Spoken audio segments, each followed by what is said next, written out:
J'ai une information à vous donner qui n'est pas spécialement agréable, mais enfin c'est un peu un non-événement, c'était attendu. C'est que France Info a annoncé ce soir que j'étais renvoyé devant le tribunal correctionnel pour l'affaire qui m'avait été lancée dans les pattes au début de 2020. Alors je rappelle quand même un petit peu quelques éléments d'information parce que c'est quand même extrêmement instructif sur la situation de la France. C'est que j'ai été accusé au mois de février de mars 2020 par un puis un deuxième collaborateur de m'être livré sur eux à des agressions sexuelles, harcèlement au travail, etc. Huit plaintes différentes qui avaient été déposées. Ensuite, j'ai été convoqué à la police judiciaire le 5 février 2021, c'est-à-dire à peu près un an après, et d'ailleurs un an avant l'élection présidentielle de 2022, et j'ai été auditionné par des officiers de police judiciaire pendant 48 heures, avec mise en examen, comme si j'avais été un grand criminel, et ensuite, d'ailleurs, avec des choses très étonnantes pendant cette audition, puisque à la fin de l'audition, l'un des deux officiers de police judiciaire a indiqué « Mais monsieur Asselineau, il m'a laissé entendre, sous-entendu, il n'y a rien dans votre dossier, mais m'avait-il dit « Pourquoi vous faites de la politique ?» J'avais regardé, il m'avait dit « Oui, j'ai mes parents, regardez, ils ont votre âge, ils sont à la retraite, ils cultivent leur jardin, ils sont beaucoup plus heureux. » C'est quand même invraisemblable qu'un officier de police judiciaire se permette de me dire ça. C'était sous-entendu « Arrêtez de faire de la politique, vous serez plus emmerdé ». C'est évidemment mal me connaître. Donc j'avais été auditionné par un juge d'instruction qui avait prononcé ma mise en examen. Donc depuis le début de février 2021, le 5 février, et l'instruction, j'ai eu un puis deux juges d'instruction, ce qui est très rare pour ce genre d'affaires. Il n'y a pas de crime qui m'était reproché. J'ai eu droit à donc deux juges d'instruction, dont l'un particulièrement expérimenté, et qui ont clôturé les auditions et l'instruction le 12 décembre 2024, c'est-à-dire pratiquement 4 ans d'instruction, du 5 février 2021 au 12 décembre 2024. Pendant toute cette durée, ils n'ont pas fait que traiter mon dossier, mais ils l'ont quand même particulièrement bien traité, parce qu'évidemment, je suis une personne exposée. Pendant cette longue durée, ils m'ont convoqué. Ils ont convoqué les deux accusateurs séparément. Ils ont organisé des confrontations avec mes accusateurs. Ils sont allés fouiller dans tous les détails. Ils sont allés regarder nos échanges de courriels. Ils sont allés regarder les fadettes, c'est-à-dire les échanges d'appels téléphoniques, qui avait appelé qui à quelle heure, etc., dans quelle proportion. Ils sont allés fouiller dans mon passé. Ils ont d'ailleurs pu découvrir qu'à 65 ans, je n'avais jamais eu de telles accusations de ma vie. Et donc c'est quand même c'est assez étonnant d'avoir ce genre d'accusation brutalement. Ils ont également demandé des expertises psychiatriques, à la fois de mes accusateurs et de moi-même. Et puis, au bout du compte, le 12 décembre 2024, ces juges d'instruction qui sont totalement indépendants de quelque pouvoir que ce soit et qui sont des gens expérimentés, qui ont rencontré les parties prenantes pendant des heures, ont pris une ordonnance de non-lieu sur les 8 chefs d'accusation. C'est-à-dire qu'ils ont estimé que j'étais innocent de tout. J'insiste sur cet aspect des choses.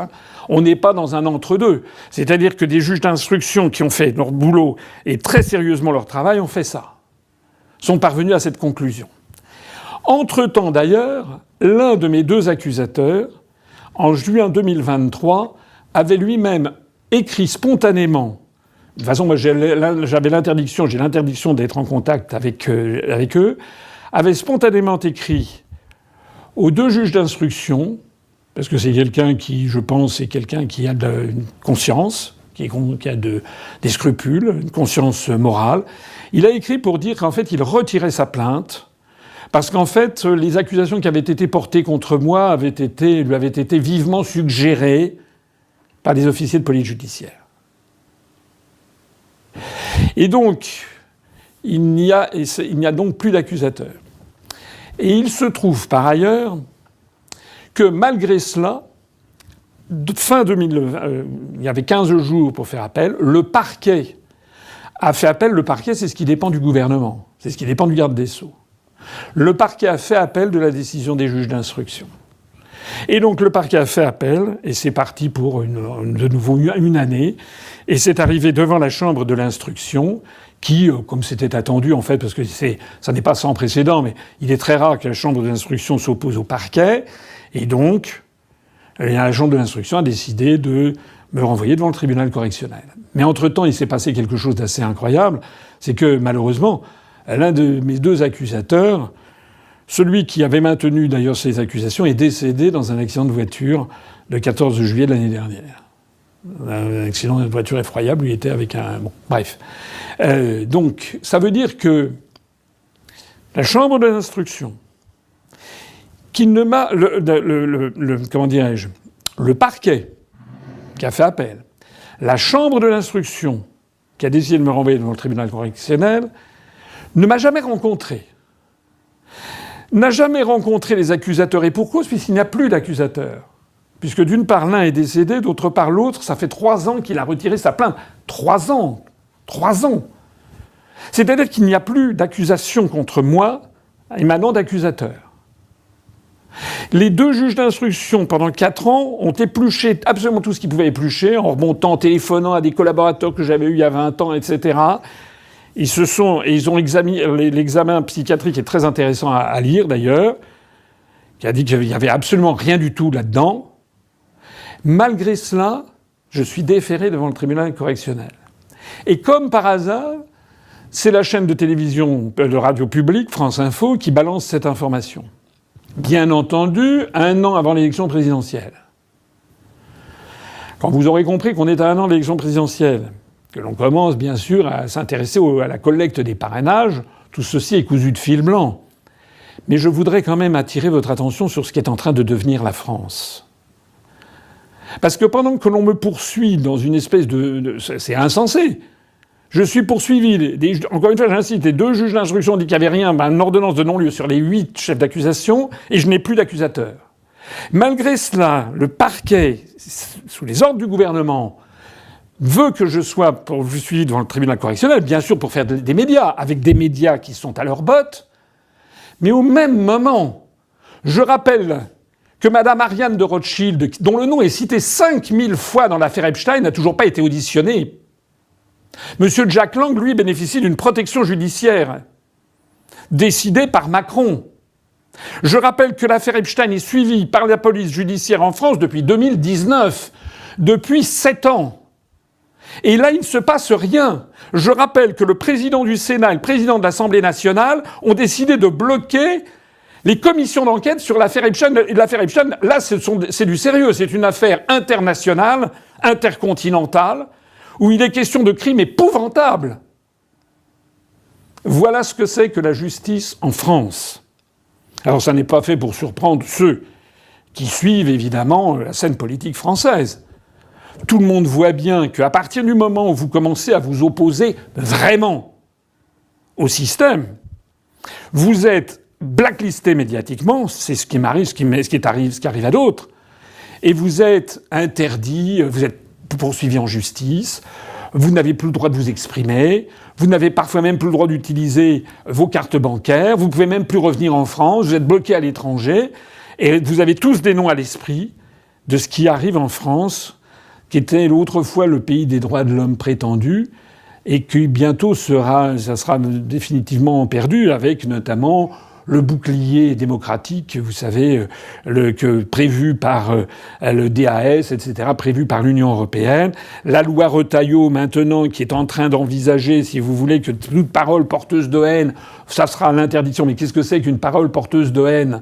Et malheureusement, il est en train de se produire en France ce qui s'est produit en Roumanie, où M. Georgescu, lui, qui est un petit peu mon équivalent, avait été interdit d'antenne, il était donné à 1% dans les sondages. Rappelez-vous, au premier tour de la présidentielle, fin 2024, je crois, M. Georgescu a surpris tout le monde, il a fait 22%. La présidentielle a été arrêtée. Au nom d'ingérences étrangères, l'Union européenne est intervenue pour lutter contre les ingérences étrangères, et Macron aussi. Et M. Georgescu a été barré de l'élection présidentielle. Et encore, je ne cite pas ce qui a pu se passer Slovaquie, où Robert Fico a échappé à un attentat. Enfin, il a été très grièvement blessé par un attentat. Je ne parle pas de Nigel Farage qui, au moment où il défendait le Brexit, a fait l'objet de tentatives d'attentat. Un jour, il roulait sur une autoroute avec sa voiture. Il y a 2 des roues de la voiture qui se sont dévissées, qui sont parties dans le décor. Bon, il a failli mourir. Ça n'existe pas, ça, que 2 roues d'une voiture en même temps se dissocient de la voiture. Et puis vous avez vu également Orban qui a fait l'objet d'une propagande absolument inouïe pour être chassé du pouvoir, etc. Alors, chaque cas est différent. Je ne suis pas Orban, je ne suis pas Nigel Farage, je ne suis pas Robert Fico, je ne suis pas Georgescu. Mais enfin, on voit bien quand même qu'un vent mauvais s'est levé en France. Voilà. Donc maintenant, c'est à vous de voir, au fond de vous-même, qu'est-ce que vous voulez laisser à vos enfants. Voilà. Tout est bon pour essayer de torpiller un candidat. Ils ont dû probablement éplucher tous mes comptes, ils ont dû probablement essayer espérer de voir que je recevais de l'argent de telle ou telle force, les fameuses valises. Bon, ils ont dû mettre Interpol sur le dos, ils ont dû suivre tout ça. Puis ils n'ont rien trouvé, donc on m'a balancé une affaire comme celle qui m'a été lancée, qui est particulièrement infecte d'ailleurs, pour laquelle je n'ai plus d'accusateur, mais plus royaliste que le roi, eh bien voilà, on va me déférer devant le tribunal correctionnel. Voilà. Donc j'ai relativement confiance dans la justice parce que j'ai été totalement blanchi par des professionnels indépendants du gouvernement qui ont fait leur travail, les juges d'instruction. Je suis plus inquiet pour la suite des événements, puisqu'évidemment, si on a affaire à des gens qui obéissent au gouvernement, on imagine ce qui peut se produire. Voilà. En tout cas, tenons bon. Ça prouve que la France est devenue est en pleine dérive totalitaire, mais ça, vous le saviez déjà. Je vous le confirme. D'une certaine façon, c'est quand même un hommage du vice à la vertu qui m'est ainsi attribué. Ça vous prouve mon honnêteté, ça vous prouve ma sincérité, ça vous prouve que je mène un bon combat. C'est-à-dire que je me heurte de front à l'oligarchie et que j'ai fait des vidéos récemment encore, par exemple sur le dessous des cartes sur l'affaire d'Algérie, qui n'a certainement pas dû plaire ici ou là, très probablement. Mais on ne me fera pas taire parce que mon intérêt, c'est de défendre l'intérêt supérieur des Français, l'intérêt supérieur de la France. Et je peux vous dire que si j'arrive à l'Élysée un jour, vous aurez élu quelqu'un qui aura eu beaucoup de souffrances et beaucoup d'attaques. Parce qu'il n'y a pas que ça. Il y a le fait d'être systématiquement blacklisté de tous les médias, de voir que France Info, qui a gardé un silence complet sur ma candidature, vient de sortir justement parler de ma candidature en l'amalgamant à cette affaire.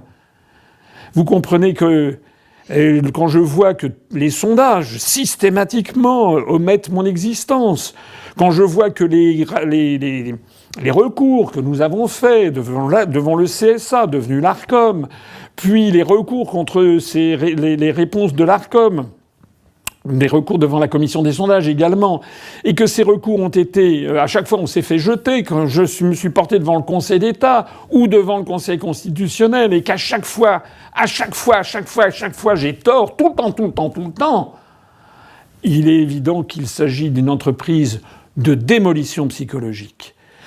C'est comme dans une tyrannie dirigée par une mafia, en fait. Voilà. C'est de ça qu'il s'agit. Je voudrais un dernier mot, c'est rendre ici hommage, si vous me le permettez, à ma femme et à mes enfants, parce que ce que l'on me fait est particulièrement dégueulasse. Voilà ce que je voulais vous dire.